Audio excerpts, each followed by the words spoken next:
amashimwe na yawe Mana ikomeye,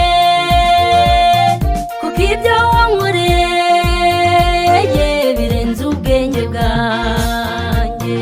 Wankuye ahakomeye aho nari nibye, maze urantabara mbona urukundo rwawe.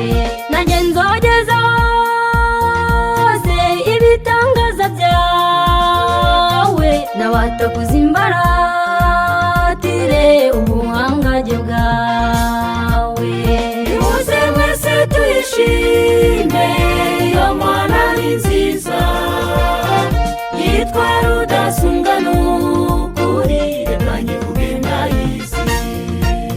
nimuze mwese tuyishime, iyo Mana ni nziza, yitwa Rudasumbwa n'ukuri, reka nyivuge ndayizi.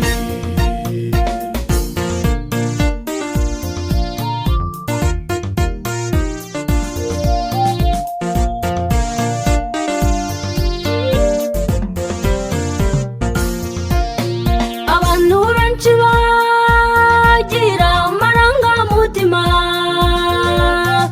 ariko njye ndagushimira ibimvuye ku mutima, kuko aho nari ndaho njye nari ndambuwe uburenganzira bw'ibanze bw'ikiremwamuntu. Ariko wansanzeyo nk'uko wasanze Danyeli ari mu rwobo rw'intare, maze untabara babibona. nimuze mwese tuyishime, iyo Mana ni nziza, yitwa Rudasumbwa n'ukuri, reka nyivuge ndayizi. nimuze mwese tuyishime, iyo Mana ni nziza, iyo Mana ni nziza, yitwa Rudasumbwa n'ukuri, reka nyivuge ndayizi.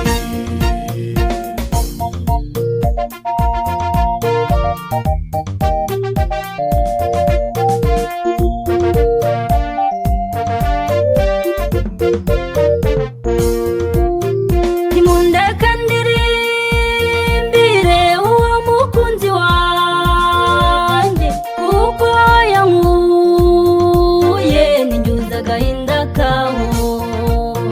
Nanjye ndahumuriza abababazwa n'iyi si, mbabwira ngo nimuhumure ishoboye kubakiza.